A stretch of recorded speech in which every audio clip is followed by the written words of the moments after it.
running over time. So you can take it that we actually bent the paper, and if you want to draw our attention to key highlights, that would be great.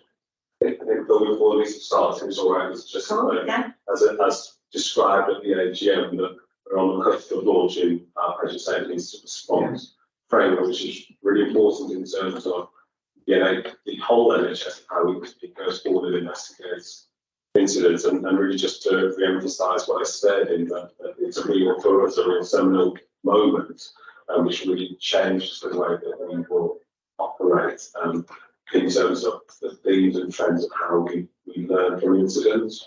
We're really excited about it, and to say that currently the reason why the change is because we are spending 90% of our time on investigating only 1% of the incidents, so that really heralds why this change is coming about. In terms of these reports, one of the highlights, I think we need to recognise the hard work that the team have done and we worked through the KPIs around our 60-day incidents and seen a reduction in our breaches of those 60 days.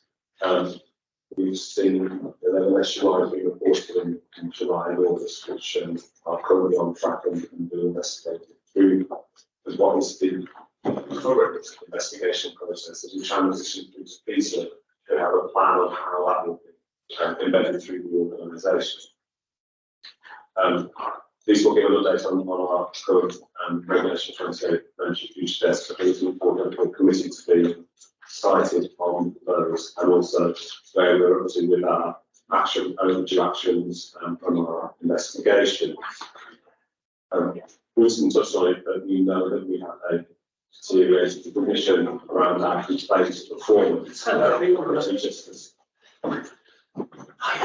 Just as a board, to acknowledge that we have made this case and submitted that to the ICB through down.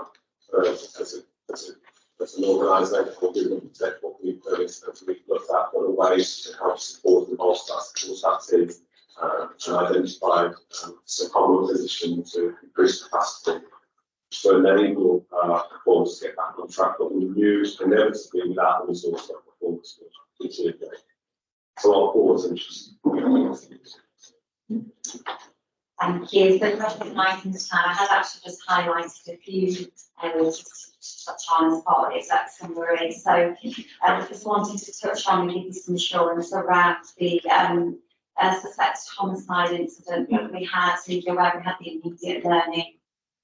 And so just to bring the board to attention really that we have concluded that local applicant plan. It was acted upon by the divisions very, very promptly. The only point that remains ongoing is this consistent review of our load, modality and frequency of review of our patients in the community. We've put into place measures to ensure that we're regularly auditing how frequently, how we are indeed meeting, seeing those patients. So that's an ongoing action, but the immediate piece of work was completed. So that action plan is now concluded. We move on to formal RCA, which is a more detailed review of learning. I did also just touch on the external reviews in progress currently with trust. Again, I don't propose I've put quite a detailed overview of those. Again, for assurance for the board, we're well progressed with the actions in relation to those. And I've just touched on the exec summary around those key points for you to be aware of, and I won't go into detail around this, so it's just an assurance. But we are monitoring that, we are engaged really and moving that forward. So Steve has asked me just to provide an overview of the PFD. So broadly, PFD 1, if you recall, was around sorry,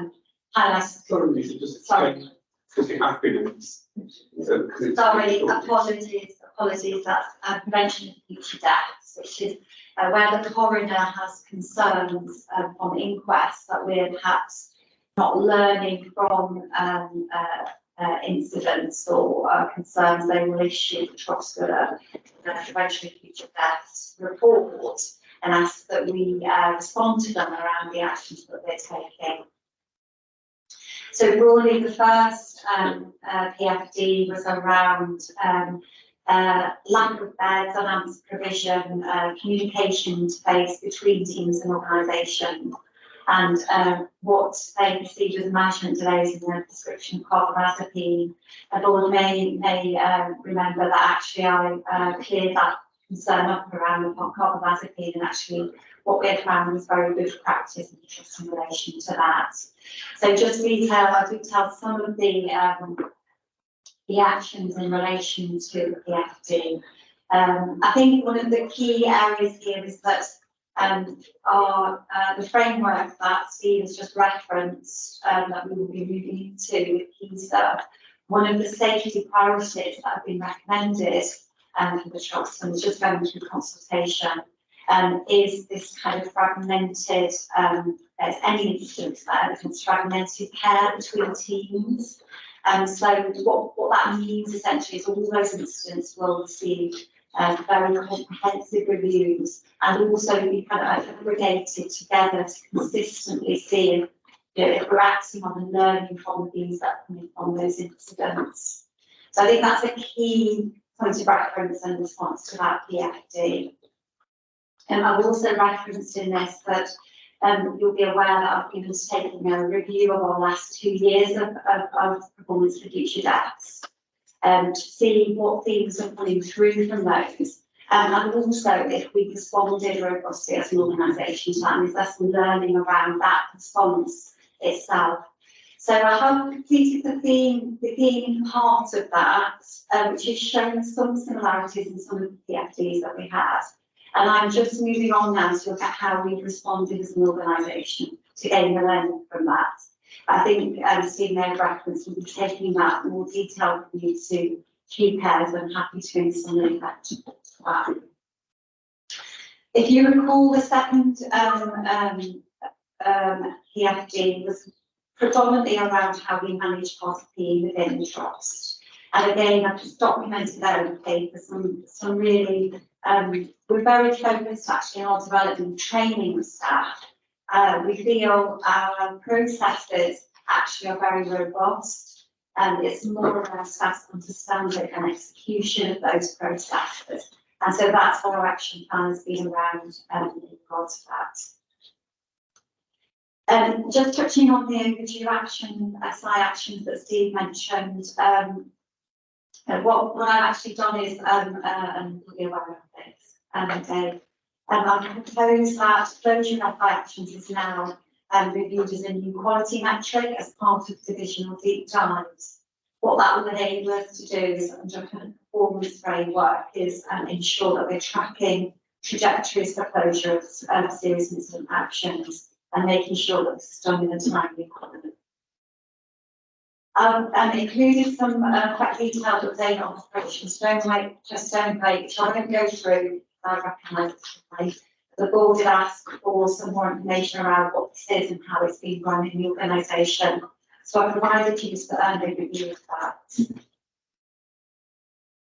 And I think just to touch on customer relations, I think Steve, you've probably identified the further support that we've put in place. And again, for a forum, we are doing a deep dive report on the customer relations service that is going to keep us this month, including all the actions that we're taking to try and support performance. I'm happy again to bring that back to board next time as summary of that. So unless there's anything specifically we'd like to cover, anything else, and the key effects on the stewardship commission. Brilliant, thank you, Lisa. Are there any questions? Yeah, I've got a question. Yeah. So on the PFD, the to relation to because that's I'm saying the word. Thank you. It talks about implementation of the pharmacy team. Has that actually happened? So that's The implementation of a pharmacy clozapine team. yes. Does it mean just is it increase the numbers of pharmacists, or is it more just an assignment of existing groups for a specific role? I I'll need to come back to give you that absolute assurance. We were given the timescales, and that was by the chief pharmacist in the trust, but I will need to come back to give you that absolute assurance that that's now in place. Yeah, because that'll be really important, won't it? Because I presume that it's pushed out across the organisation. So, And so therefore, it's important that if it is a team, that they are visible and that people know that those are the people that the organisation can go to.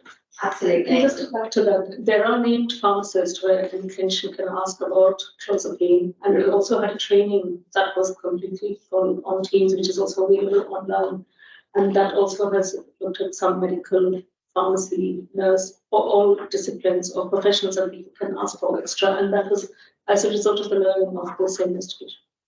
Yeah, and so it's that now added to the audit programs, the clinical audit program as well, in relation to follow up. So you've done the training. Is that practice then going to be, how do we know that that practice actually is then implemented? Yes, there's a lot of audit work that's been done on that levels. Thank you. Yeah, there are ongoing audits around clozapine management, just for assurance, yes. Thank you. Sorry. Yeah, so it was more, it was just a question more of a comment really.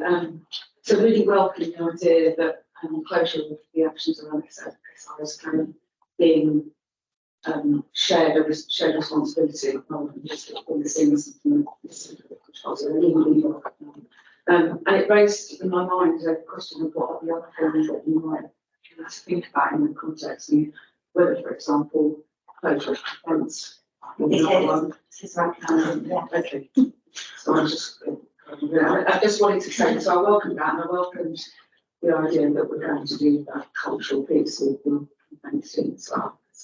There's something about being able to, to deliver on what was required, but there's also how do you go about doing that that's important. Yeah, I agree. Thank you, Rashida. Just for assurance, actually, I produced a whole suite of new quality metrics that are with David at the moment. That you've already asked the question of the elite anyway around this time. So we're already working it through, but it's then about how we build this in which we will steer from that. There's a split between some quite blended ones, or setting ones, what we do in the That's ones. right, yeah. Yeah, so I think we will start to see some of these more thorny issues. We will see some progress that certainly kind of don't like it. Great. Oh, sorry. Okay. Thank you.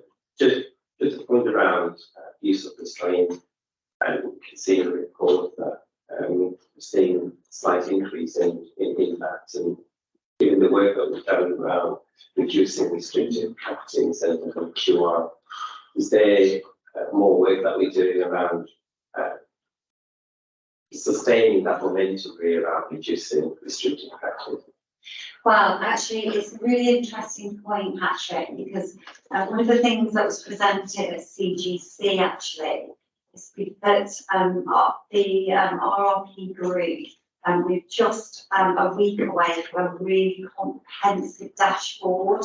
So what you're seeing there is very, very high level, whereas they put together a dashboard that really presents with this more detailed overview and therefore actions being taken. I'm proposing that dashboard becomes part of the patient safety report. Because the other thing is that there's just slight discrepancies in the data, and there's a lack of detail that sits behind it. So what I'm saying is that should bring about better oversight from kind of ward level through to trust board, because we'll have the detail behind what those restraints were, where they were, what actions were taken, and if there's local actions or trust-wide actions. So hopefully we can have some more of those richer discussions with that information compared as part of the report. And just finally, it's just for consideration, and this may not be happening, and that's just around having kind of weekly safety messages that could be communicated to all staff by the medical director and the chief nurse to demonstrate that kind of executive ownership and overall leadership, particularly around patient safety and culture change. Maybe something for you to consider. Just kind of just sending out just some brief messages around patient safety. How that could be well, so. Certainly, patient centre level. So we think about how, what you're saying is how might it go out? Yeah. As opposed to the fact that Yeah. it does go out.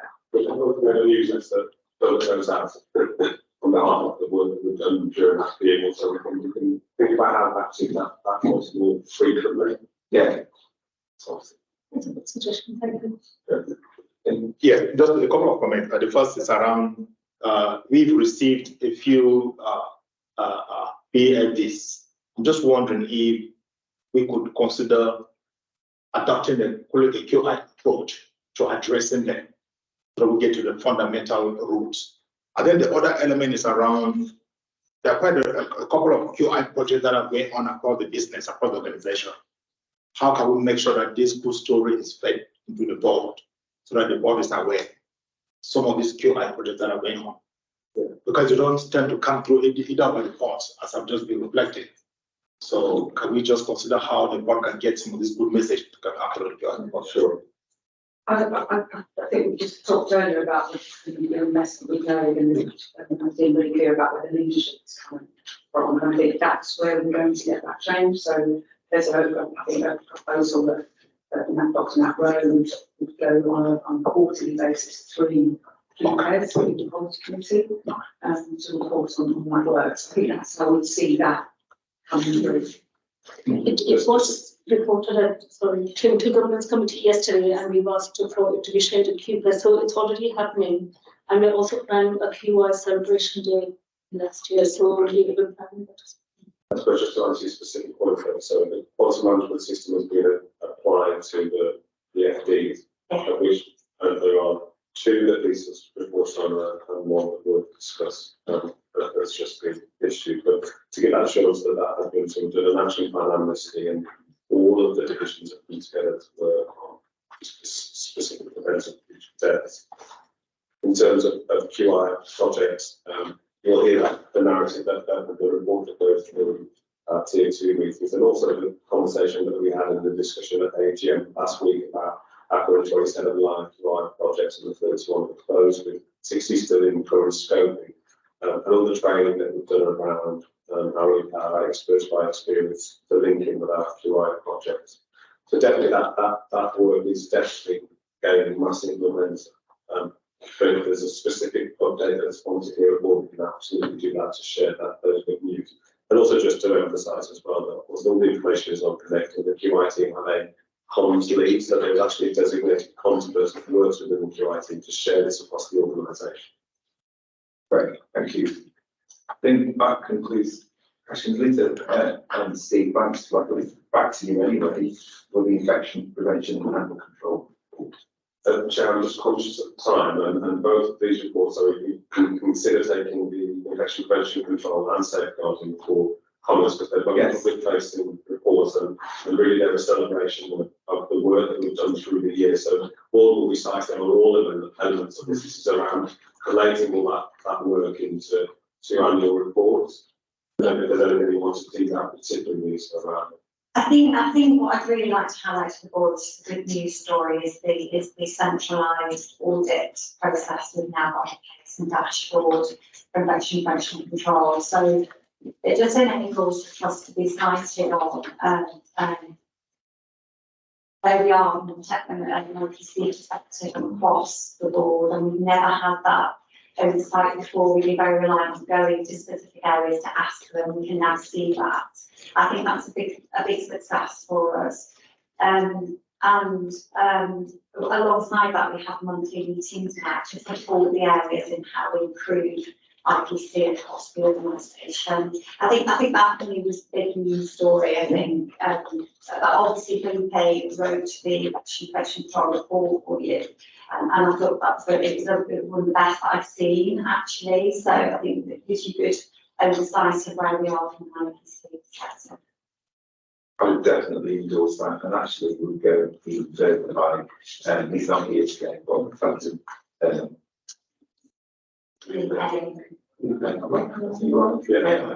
Yeah, for the WebEx time. And there was amazing. Yeah, This is like what I wanted to do, so thank you for that. Yeah, so I just have two things I wanted to say about that. Well, one thing I wanted to say about both thoughts, really, what is that, as you said, they're really there for us to have that oversight, but also that celebration of actually all the things that we've done and what's been achieved. And again, that is against the backdrop, even in these teams, of people not being here for nothing. So, Felipe, absent, so Yes, yeah. so Felipe was covering, and so this is all being achieved against that backdrop. Yeah. People Okay. going over a bar and really making their commitment. So, and likewise with safeguarding, we've obviously had somebody who really started who then was unable to do this for a while, and it's against that backdrop of new eyes, but also gaps in the team that they're actually this work has been achieved. So I just wanted to make that. And being solution focused, which I know is very important to you, that we don't just raise what we see, but what we're going to do to help support them. Thank you. Are there any other questions on either the reports, infection prevention or the safeguarding annual report? Okay. Lisa, thank you very much. Thank you. Okay, so we're moving to the AHP strategy update.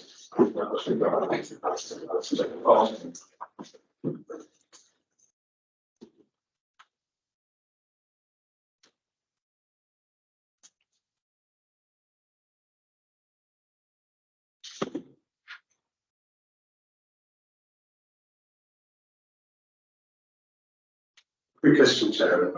Those two annual reports, are they then also on our website? Thanks, Josh. Is that okay?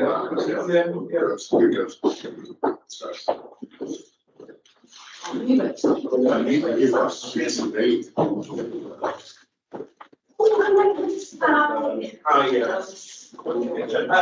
need to talk more with this. Yeah, but just forget it. That was true. Okay, so you. It's not good to, but I can mention Sorry. We have got on the slides. Yeah. We've got them in our pack. Okay. Obviously, the anybody watching might have to, although you'll have to access to make those. So, Yeah, so we do our things now. sorry, we're just not.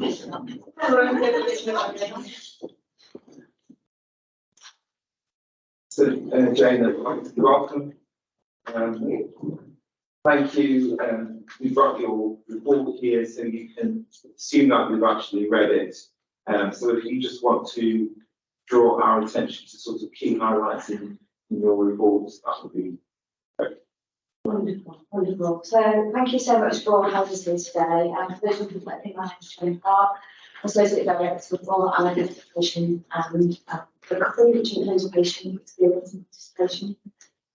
I'm a new role here, and I've been here for just a while, and taken which is the interim results.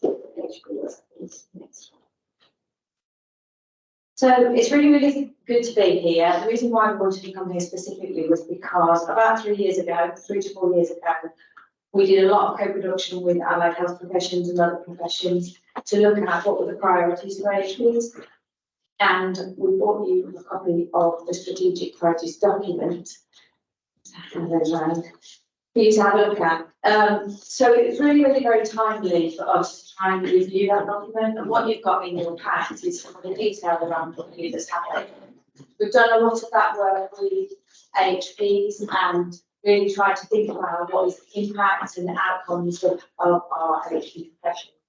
So just sort of quickly pulling out some highlights as requested. We really wanted to just look at a slight sort of review of the strategy which is included in the report. Also then start thinking about going forward and where we go going forward. In terms of workforce, AHPs in the NHS is the third biggest workforce. In our trust, we have just under 200 occupational therapists, speech and language therapists, physiotherapists and dietitians. We also have clinical support staff who work across all areas of the trust. We also have an arts and therapists in the organisation. We did talk a lot, 3 or 4 years ago around the percentage of AHPs. Well, it's percent demand.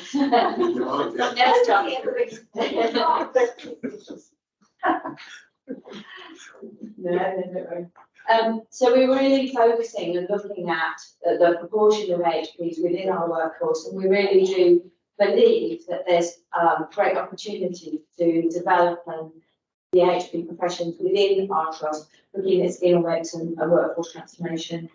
It has to be said that whilst there has been some increases in roles through workforce transformation and community transformation, we haven't actually increased our percentage at this point. So that's still an aspiration for us to continue to work towards.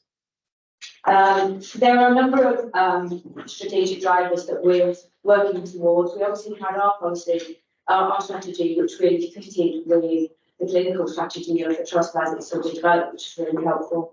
But there are also national strategies around document called HP Delivers, which is a national HP strategy that we're working towards. Plus, we've been doing extensive work across the system with our system colleagues to look at how we take advantage of working together across the system to ensure that pathways are more effective for patients and their families. So we're continuing to work with them. There's actually a conference on the 17th, a system HP conference, which will be happening with Gloria part of. There's a slide here that just sort of captures how our strategy really has supported the clinical strategy and other strategies for the trust. And I'm going to hand over quickly to Alison, who's going to just highlight a couple of the sort of areas of impact that we've had with the work of the strategic document over the last 3 to 4 years. Thanks, Jane. So as you see, the HP strategic priorities almost map onto the trust strategy. We try to do the best fit because obviously it proves to see that. And essentially, what we try to do then as well is in fact the workforce and antidote huge amounts of data. So what we've got on this presentation is just a snapshot of all of the impact data that we've got, and there is an impact report which can just come back out as a final introduction and some feedback. So there's a much fuller document that lists in all of this. But in particular, we're really pleased around measuring clinical outcomes, which is it's everybody's job and sometimes doesn't happen. So there's 2 big projects that a whole bespoke mental health HP tool that we developed in-house that is really addressing this service user voice that we found a lot of HP tools didn't really pick that up because of this mental health that we tasted. So that's really interesting. That's going through its final validation and testing. And the second bit is using the national tool now actually combining the fantastic IT services that's been digitalised on Insight now. So we've got an in-time focus, and that can be used with service users to show trends and improve them. So it's a bit like the hospital.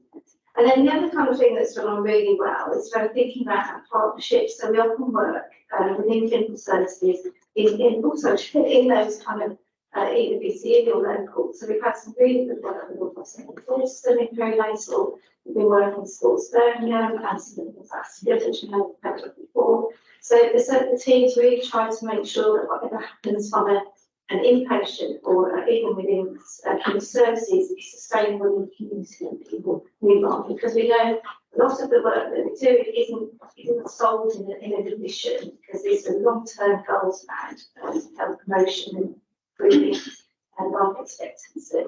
So and we are also working on that in terms of physical health provision with our resource system providers, where we know there are gaps in service, and we know there are some services that have had to really redo their approach to accepting pathways for mental health service users. So we've been advocates for that driving forward.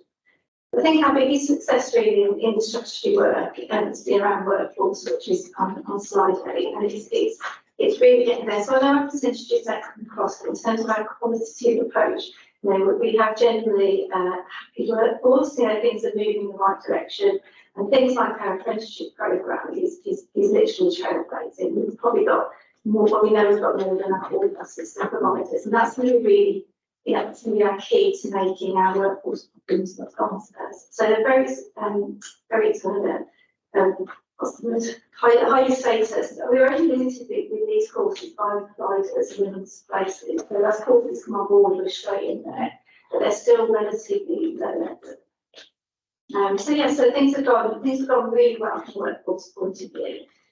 Working with our experts by experiences, as you know, is a constant straight through all. So although the work may not look specific in terms of quantity, it's a golden thread through all the work, and it's very essential if you want to take it at the work. And I think what's been reflected in the feedback from the report is just a sort of the outside of what actually goes on with our work. We can always do more than that. So going forward, we'll be switching into the trust strategy model now in terms of focusing on anything under those people, services, people, quality and sustainability. So in the report, there really is just that's all about work that's either currently ongoing or is planned. And that's going to be the work RTs will take forward through the trust strategy. So that's kind of separating the ends of that piece of work, but really just trying to migrate into the trust strategies and format and keep people in mind that that's where we're going. And so that's that. And just to finish up then in terms of opportunities for the future. So we continue to look at sort of our professional leadership structures. We've learned a lot over the last years around the type of sort of supervision and support that HPs need to help them feel valued and enabled in their work. So we've been really building those within the divisions. We're sort of continuing to look at the sort of career development pathways, still continuing to challenge some of the sort of roles and say, does that in us? Could that be broader? Can we skill mix?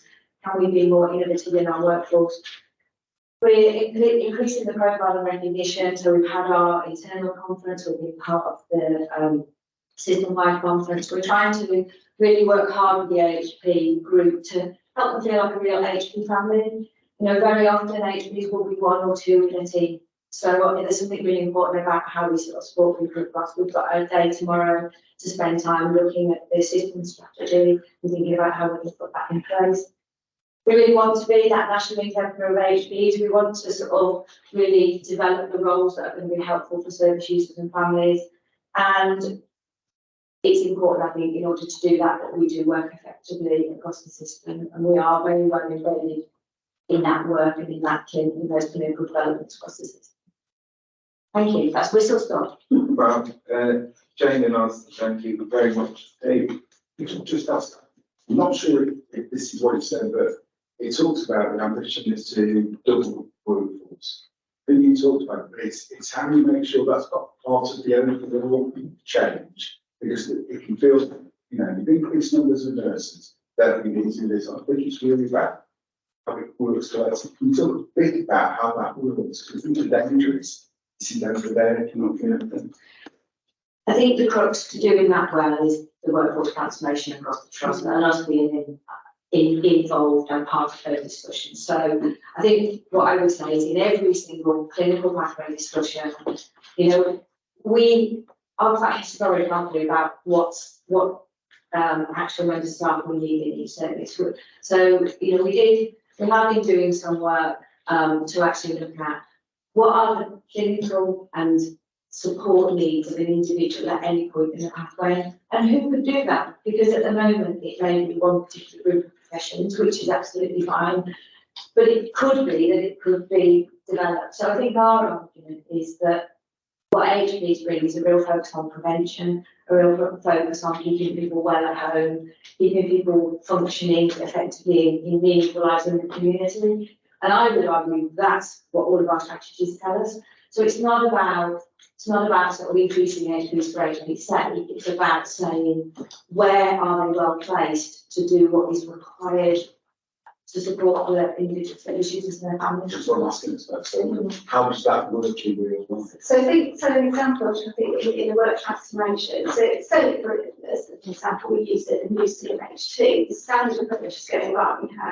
We have 10 CPNs, we have an OT, we have a psychologist, and there's a formulation that's been set. So the challenge is to say, why does it have to be like that? And why are we doing 8 CPNs, 3 OTs, depending on what pathways and the needs are, and that's where the work is. So in those individual divisional work transformation plans, that's what should happen. So some of the work is corporately held, that's a little bit different because the pathways, you're working into pathways as opposed to kind of within integrated into it. I think it needs to be done. The beginning to say these are the start of, and just one sort of point to note as well is I think it's also about developing those pathways, being clear about the professional contribution. So we do sometimes go down this road where we get a lot of generic type posts, or we go for mental health practitioner posts, and sometimes they work very effectively. But I would say sometimes we need to keep the professional boundary and actually bring that into the team and work with really, effective on professional teams. That does bring you best. Yeah, so just a few things. So I wanted to raise this a different question, a different point, but there's the bit about increasing the age in the professional workforce to 10%. And you know, you and I know from our conversation about is that even ambitious in terms of. So we know that we had a conversation earlier in the board about the fact that registered mental health nurses are in short supply. And what we see here is that you have developed a pipeline through the apprenticeship section for us to realise that. So it's a disappointment that we're still in a place that saying because we've increased the establishments, because we've got new investment and we're developing new things, that we haven't done enough to support our allied health professions in these organisations to demonstrate why the numbers of them in those plans should be larger. I think talks to the So it isn't just about allied health professionals championing that, it's about us needing to do more to support and champion the profession. So I think that's a commitment we need to do. And I think it's really helpful to have, based on that conversation I've recently, what are the numbers looking like? So it's really helpful to have that because it makes that very clear to us. And then I think the second thing, so I want us to give that commitment as a board and as an organisation to support the profession to realise that ambition through making sure that we're asking people to think differently about starting up conversation. But I also wanted to just say a huge thank you because I think I obviously went to the events. It's such a vibrant and kind of innovative group of professionals that we've got in the trust, and I think to thank them, but to also thank particularly you, Jane, as the leader, for bringing those people together, for staying really optimistic in time of real challenges. I think that's one of the things that you've really brought to the professional group. And there have been times when as a professional group, because there are these new professional groups saying, it's our voice, and we've had some challenges where we put one in place and change it, which I think is also caused challenges. So thank you for your leadership, because I'm also aware that you're planning to retire. So this in particular set of priorities and this stuff has been led and put in place by you, so I just want to acknowledge that. And we leave a good legacy in our country. Yes, Patrick and Vanessa. I think And I was just mirroring what Sarah Machine said there again. Thank you both for your drive, your enthusiasm. Always there, always championing. So it's really good to hear and feel and to see it. I was going to ask a question. We heard that Safety Staffing Committee a few months back around a pilot or a adopter on the north side, trying some different roles. So just asking if you've been part of that, because I'm hearing again it's evaluated really well. We haven't seen the evaluation, because then that is an opportunity to actually grow those new roles. So that's something that, that's been a really interesting piece, right? I mean, it's been primarily within a few, but we've been very involved in that, and the legal team who works in that area has been very involved. And it hasn't really been sort of different age to be registered roles as such, but it's definitely included occupational therapy assistants, looking at how health instructors, also pharmacy assistants.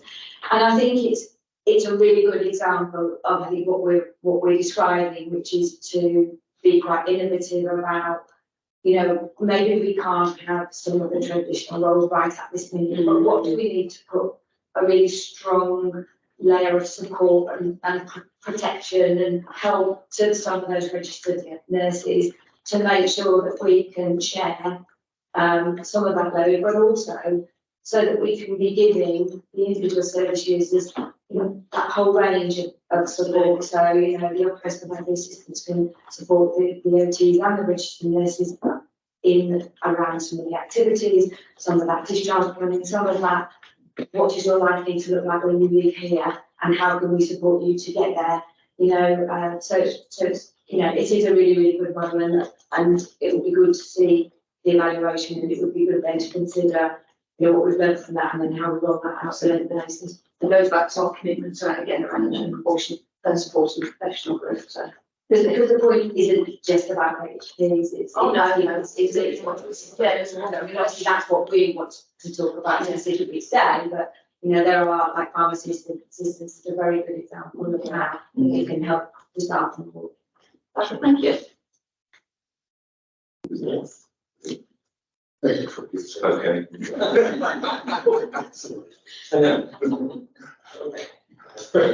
I'll bank that.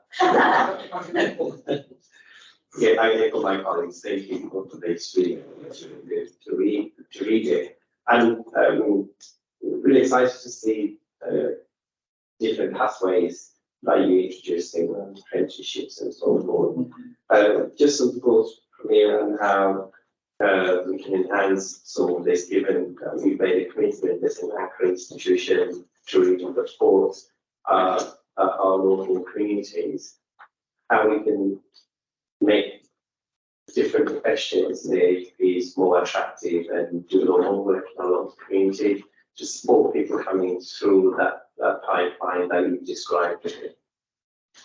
So that's been very much a feature of the system work. So we've already had 2 or 3 really quite large, small and large events with local schools and local communities to really invite them in to learn about HP professions, because you know very often like somebody who's working with doing at school won't know necessarily what a dietitian or Moseley does, etc. So we have to continue to do that, and that is one of the ambitions within the system strategy, and obviously we'll work towards that. I think we've also been taking part as much as we can with the work of the trust, because there's been a number of us in retention and improvement events for the trust, which we've been joining. But you know, coming back to the point about apprenticeships, I absolutely believe that apprenticeships is a really, really positive for us to recruit from our local community, and I think there's something as well about how we get those work experience opportunities. You know, we do offer times for people to come in and hear about the professions, but I think we could really do more in that place. And I think, you know, as Alison said, we have got more apprentices than sort of anywhere else locally, but I do think we should be doing the same with nursing. I think we should always be having a nurse apprentice in every place, in every team, because I think that every time we try to recruit from them, we get so much interest, and we haven't really been outside of the organisation yet. So actually, I think once we start to go outside of the organisation, for people coming on that apprentice route, and as you say, supported by engaging people whilst at school and in college, you know, it's really about Quite early as well, because the feeder into is clinical support workforce, and that's the first step of engagement, because those are the people that are moving apprenticeship.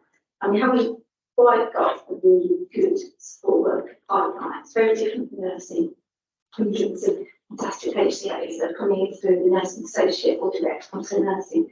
So that is a priority for us to do, because we know that's the second stage. We have recruited one apprentice externally because there were no support worker roles in that speciality, in that profession, in the trust, so we had no choice. And we didn't want to miss an opportunity to get an apprentice role.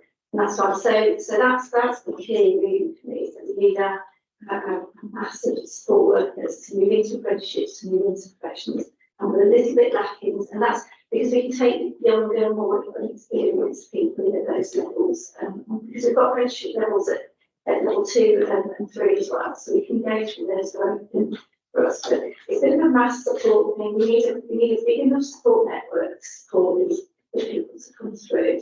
So we have to work at both ends of the spectrum to be able to do that, and that's the challenge, because it's about this registered members, but also these support workers, and the two work together. So it's keeping an eye on both parts of that thing. Yeah, so fantastic presentation, thanks for the content, and thanks for sharing this as well. So we just wanted to know what the next steps are, because you've had a 3-year strategic priorities strategy review with that. I guess what does the next 3 years look like? And I was looking quickly at the just workforce of that. I just want to get your thoughts as to what you think we need to do. How does the board support you in delivering what you need to deliver over the next 3 years? First thing. Second thing, what have you learned in delivering this? The last 3 years, what specifically have you learned to take forward as legacy into the future? So the start of what we've learned, so I'm going to go around. So I think we've learned, and I don't think it would be inspired by anybody here, that having a focus on our direction is so very important, that we can all work together on, because obviously, you know, we've got a fantastic team of leads and professional leads across the services, and we've used this document and to guide and to measure ourselves against and to reflect on where we're at. And clearly it was sort of unfortunate timing, because you can see it came out at the point where we wanted to do a very big launch. We wanted to bring this to you 3 years ago, but people weren't sitting in a room together 3 years ago, so we weren't in a position to do that. So if you need a few more copies, we still haven't got more copies, because we couldn't really give them out very easily, so that's a bit unfortunate. But I think, you know, it is just important to have something to measure about. And I suppose what it's allowed us to do is give us prompts to come together with our AHPs across the service and actually ask them, involve them, co-produce with them what they think. So what is included in this presentation is direct feedback from people in the services around what they think has worked well. And they also told us some things that didn't work well. So we've learned, you know, we've learned around how we probably need to engage them more. I think we've also learned quite a lot over the last few years around how people feel most valued and supported. And for many HPs, they're not necessarily line managed by an HP. Yeah. And there's something very important about how we sort of manage those relationships. So we do occasionally still need to sort of say to our colleagues, we need to be involved in this person's for their appraisal, you know, their professional leadership, etc. So I think coming together in this with strategy has helped us to really focus some of that attention. And then back to your next question.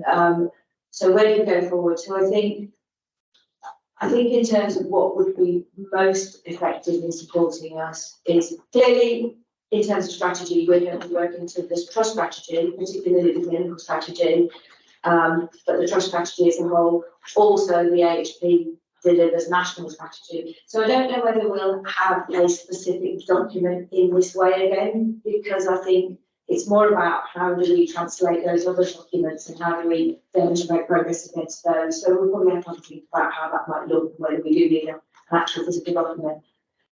In terms of going forward, you know, we will be continuing to work to make sure that the clinical services that we deliver are the best and that the outcomes are the best and that we support our staff in the best way that we can. In terms of transformation, I think that's about how we work as a trust when it comes back to what Rasheen and Dave and Vanessa were saying really around just making sure that we have that opportunity to be in the room when we're looking at all of those clinical pathways and we can say, this might be a different way of doing it. You know, we maybe don't have to do this service in exactly the same way. Let's just be, you know, can we be more innovative and then I suppose give us the support to innovate and try some of those roles in a way that perhaps we haven't had as much opportunity. We have some opportunity, but as much opportunity as we do. Yeah, so the NHS plan says, or the guidance says, for the allied health professionals, increase the HP training capacity to support high numbers of training places available through traditional routes and apprenticeships. So I noticed that you got degree apprenticeships about 15, the three school leavers type ones. So I'd like to see probably more of them because I'm a great fan of apprenticeships, but graduate level, but also after school as well. I'd like to see more of that, using sport, what you're trying to do. You not so many vacancies or situating in the teams, do you? Or- So we had a significant problem with vacancies about a year and a half ago. It's improving now. We do still have some vacancies, but some of those are people who are waiting to start. So I'm not as concerned as I previously was. I wonder, she referred to a model that we were with in acute, which I think wasn't good for retention. But I think we've support them and we've resolved that now and people are staying now. But I agree with you. I think, you know, what we know is that apprentices are loyal and they stay and they you know become engaged in the organisation. So I would love to increase the number of apprenticeships. But as I say, I think it would equally work with other professions too. And so I'm curious, so what's the makeup of your teams by gender and by race? Because I must admit, looking at the documents, Yeah. there's an awful lot of particular gender and particular race. Looking at the document. Sorry, I missed the last thing. No, I'm saying, looking at your document, Yeah. there's a significant particular race and particular gender. I just wonder, Yeah. what it is now, but I'm wondering your thoughts about that going forward. So the biggest group of HPs in our mental health trust, and in most mental health trusts is occupational therapists. Traditionally, they are very white, very mental health. It's you know, Yes. very yeah. So I think, but that is moving and shifting. That is changing a lot now, and you know, sort of people who are not into the profession, there's a much greater diversity. But then again, that's how apprenticeships will also help us, because by recruiting from our local population, that will make an enormous difference. We've also, I mean, one thing that was highlighted in workforce work we did a while ago was that our sort of diversity at those senior levels was pretty shocking. But that again is shifting and moving, and that's one of the reasons why we've got a particular focus on the sort of career pathways and supporting people through to make sure that we get more people who have the opportunities for the band 7 and the band 8 positions across all the sort of groups. Thank you, Alison and Jane. Thank you very much for your presentation and the work that you've been doing over the 3 years and bringing to the board, just highlighting, you know, it's absolutely fantastic. We really want to extend our thanks to the allied health professionals as well, and trust their validation. Third, actually, we've been brought third lot and interest and staffing numbers, phenomenal amount of money. So, Thank you very much. Thank you for your time. It's been great. I'm sorry, I've been late. Oh, yes. Well, not with we have them from our, what was it? Yes. Oh, thank you.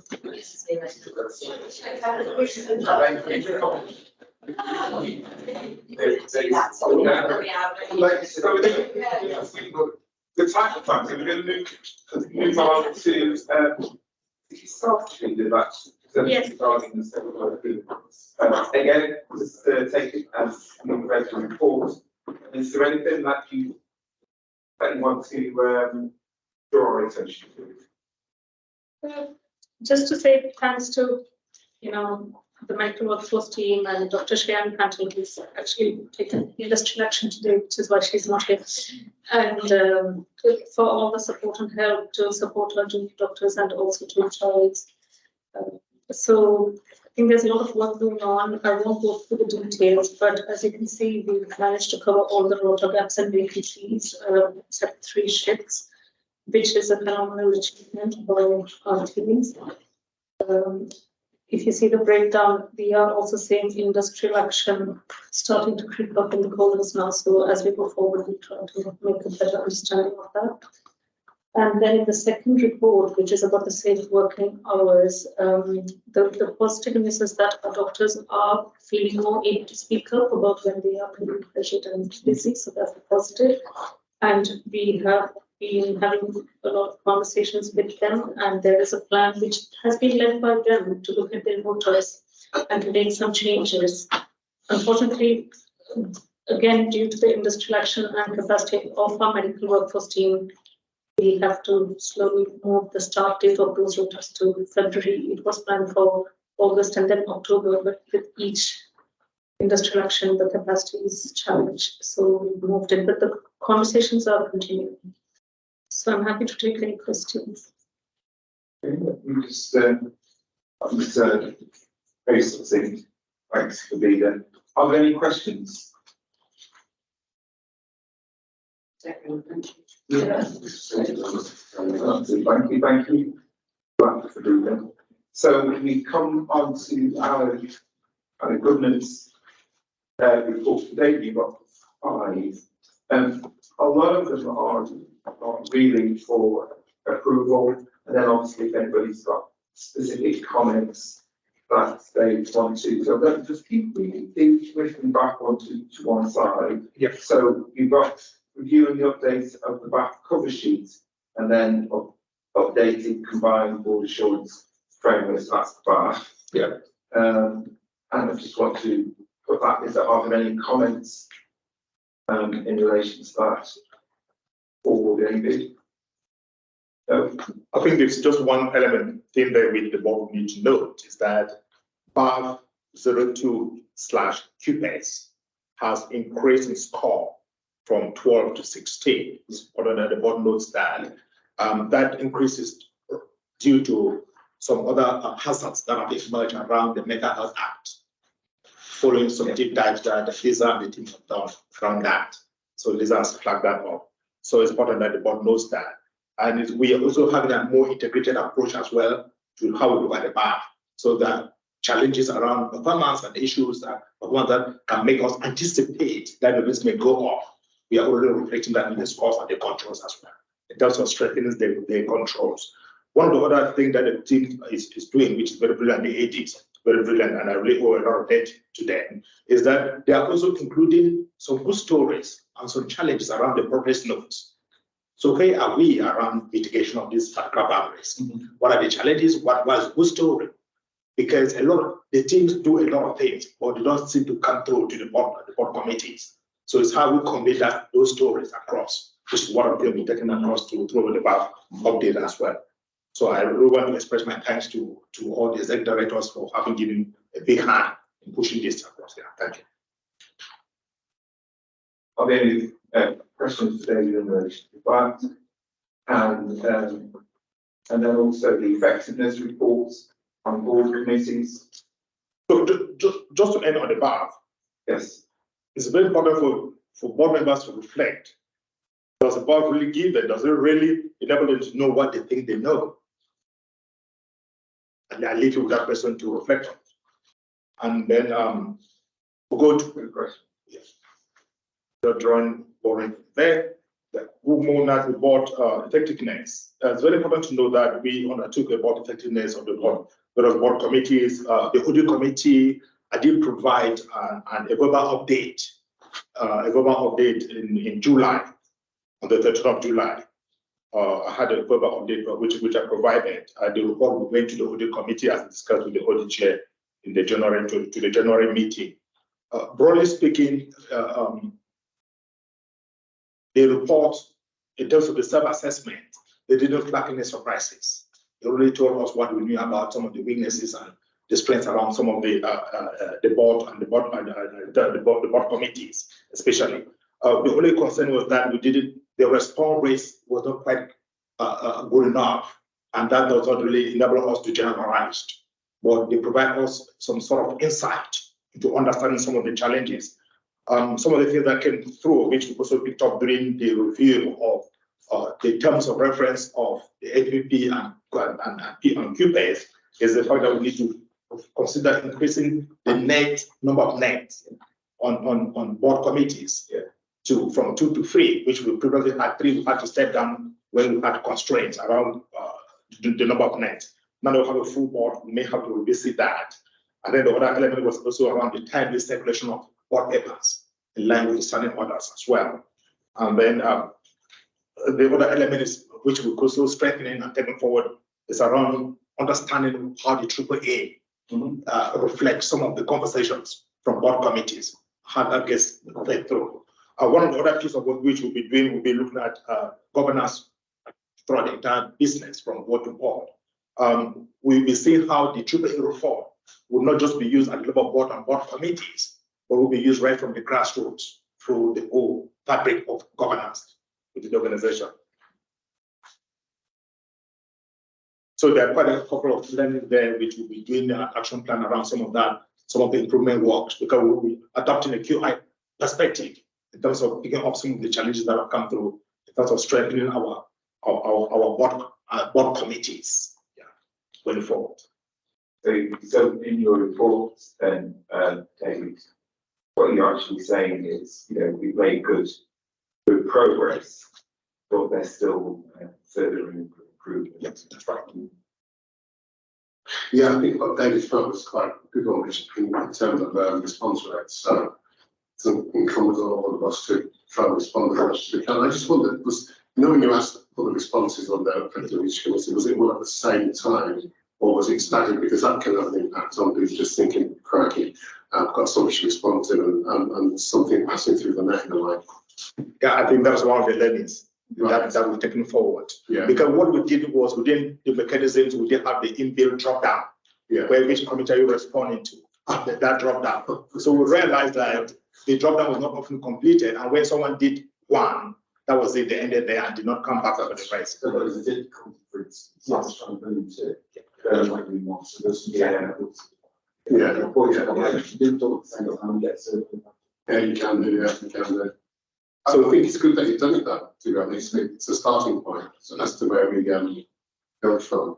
And I think you're right about the next number of nets in each committee coming through, because that just means resilience for that particular committee. The times when obviously you have to make, say, key measure, then Linda's not around and all that sort of stuff. Yeah, which would be quite fair. You can't share and contribute, it's very hard to do that. And in terms of the number of nets as well, obviously we've had gaps when people have left, and then obviously the recruitment process. So those put a really bit of a brain, what's a better word, on those committees. And I was second, obviously, but people committee was obviously, unfortunately, Monica's online, but when Monica's off ill, I think got further strain as well. And then also in terms of the effectiveness of the committees, I think it's for the committees to consider looking at their membership and how they can strengthen that in relation to considering where else can we get individuals to, whether they are members or whether they're in attendance, but they're actually contributing to how to support to get to where we in terms of assurances, where we want to get to, for particular, quite challenged areas, for want of a better word. And actually, it helps us to communicate a message that we want to get across, as a trust, as to not just to our colleagues, but out to the public as well. So I think it's been, a necessary exercise undertaking the effectiveness of the committees. I have that same challenge in terms of when I was doing it. I was thinking, Dropbox is huge one of them. So yeah, that was lessons learned where that's concerned. And then the annual report for the Remuneration Committee, I mean, that's noting, but yes, you didn't know if there's anything specific you wanted to mention there. No, not just specific, just back to the commissioner back. It's important for the board to note the great work that Jamie has done. Come back. Yeah, okay. But we're picking that up in the second session. Yeah. So that's why I can mention that. Yeah. Okay.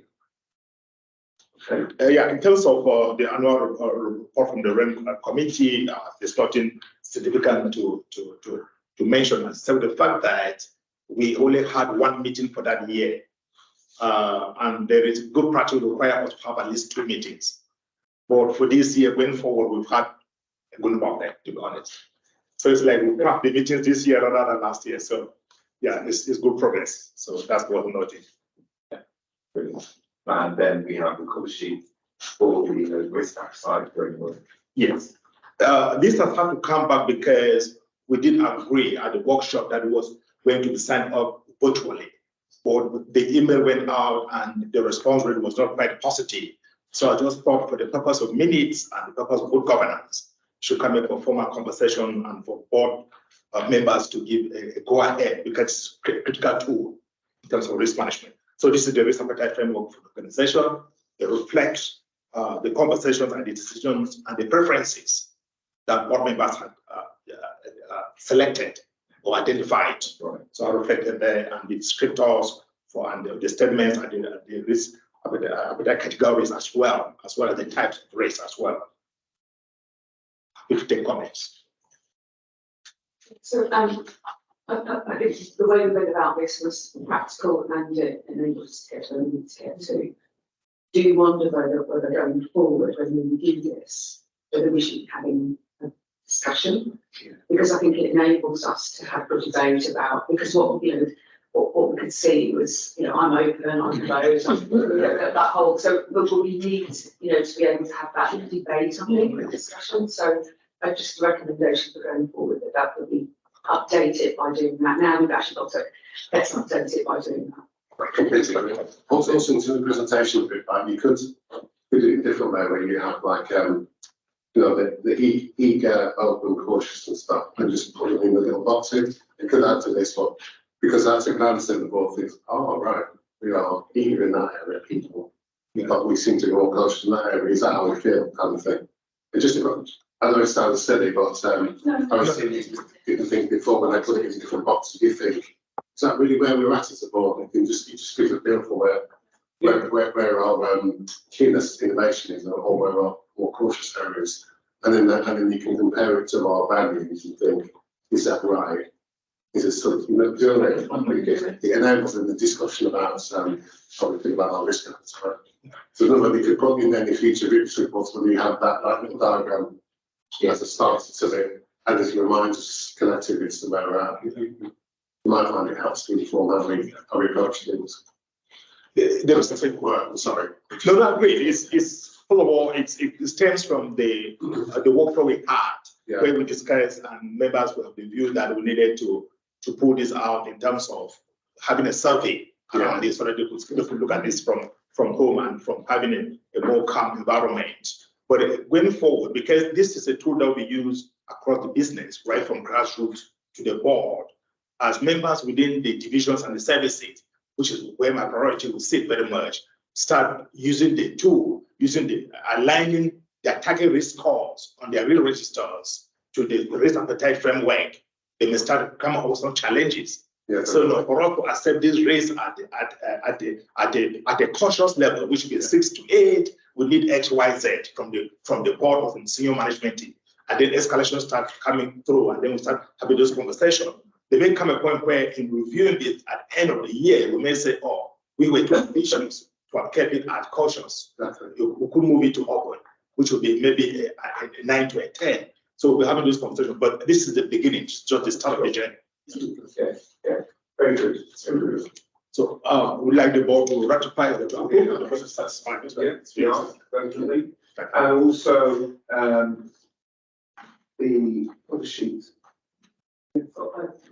Yes.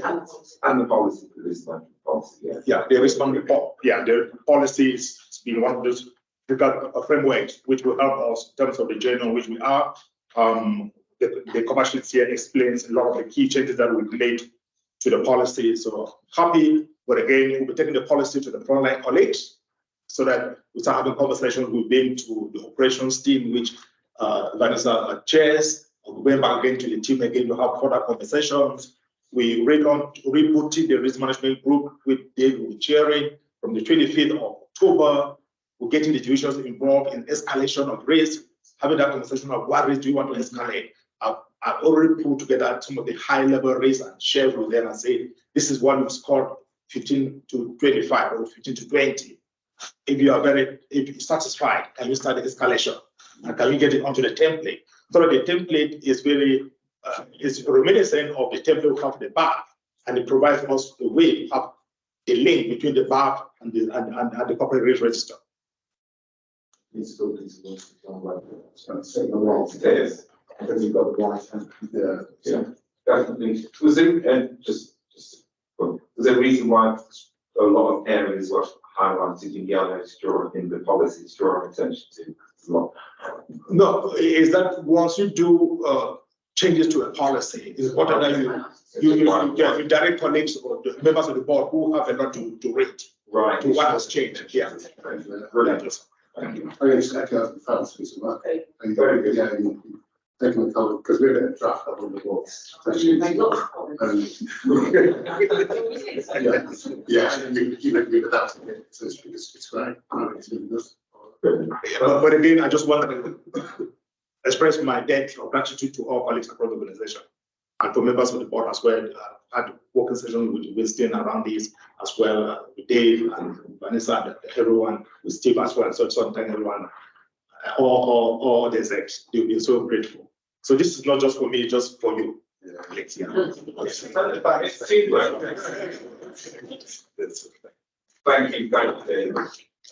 all of those. Yes, they have been approved. Thank you. So that just leaves the last agenda item, which is questions from the governors and the public in relation to the agenda items which have been discussed today. Do you have any questions that you want to pose? Just a couple of things, please. So, just around the COVID offer for patients, I know we've talked about this in House the governors as well, that if there isn't a possibility that will become a vaccination club, just that, will there be a further challenge to the ICB to ensure that we do have more than 4 days? Yeah. Thank you. And then it's a shame you can't contribute when you're doing their presentations, but that's great and it's brilliant work. And of course, we want a workforce that's diverse in terms of professional backgrounds. In terms of the integrated work, and tried that before, and it was actually the HPs that didn't see the value in that, and we've progressed and gone back to where we were. So we currently in specialties, for example, we've got the OT workforce in the numbers. Very unhappy with the model and feel that it really dilutes the opportunity to do therapeutic work with patients, so they feel that patients actually miss out. So I just think that needs really careful consideration when we're saying that, we're integrating the workforce. We do have that expertise that we also want to safeguard really. And I think that was my. Yeah, thank you, Liam. Sure. I was a late arrival. I've been meeting colleagues talking about the staff survey, but a couple of things that I was interested in. In the report from the Guardian for Safe Work, it talks about 6 fines being levied for overnight shifts and so on. I just haven't got a sense of where that sits compared to other trusts, or to where that sits compared to in the past. Is that a typical figure? Or? I think it's probably been there for a while, but the reporting has increased in the more recent months. And because we've seen a consistent increase in the exception reports, we've decided to have the conversation about re-looking at the rotas, because it's about our doctors getting rest in part of their shift, and that's really important for them to be able to do their job. I don't know in relation to other trusts. I would imagine it changes from trust to trust, because a lot of trusts may not have 3-tier rotas, some have 2, but we can ask them, get you that. So I'd be interested in noticed the mitigations you mentioned there in the report. Thank you. On the broader short framework, that's right at the back. When was it last reviewed? Because it talks about it being in a cycle according to the board. So when will it? We spent the last 6 months effectively going through the same. You could go back all the way through this year. You've been taken through from about March to now to build to 2 years. Okay. I think we'd be doing this at least once a year. Yeah, biannually. So Sorry, 2 years. yeah. No, every 6 months. Yeah, it came here in June. It was here in June. What we're just trying to do now is to get it embedded into business as usual. Yeah. See that, thank you. And it's a bit of a leading question, David, because I just wonder whether a briefing or a paper summarising the changes to council governance might be helpful. So I think there's a great bunch of papers there which tell the story of how the board manages risk. I think making sure governors have that clear in their mind could be useful into the next council. If you're requesting a paragraph in the the chair's report or a separate report itself? I would suggest it's possibly the way to do it would be come through from the audit committee. So the audit committee's got a particular interest in the back end. It's probably better to see it in the context, John, rather than in isolation. That, what I'm trying to do is try to ensure companies can see that context and how the risk register, the batch is together, what that cycle's like, so they can look for it and seek insurance that nets are. I'm very happy to include it in the audit committee updates. Yeah, Everything tonight. That risk management strategy and that sort of stuff. okay. Better to do that. Obviously, David's one's going to do some of the work for that, but yeah. What I've got, John, that's this is how we run the organisation. Yeah, The audit committee then review the effectiveness of it. So the challenge for the non-execs is appropriate through that. That's the next way to do it. I think that's the reason. Very quick. how are we not listening to that? Does that conclude your questions? Okay, so, there are no other questions from the public either, and there's no other business from me as chair, so that concludes today's board public meeting.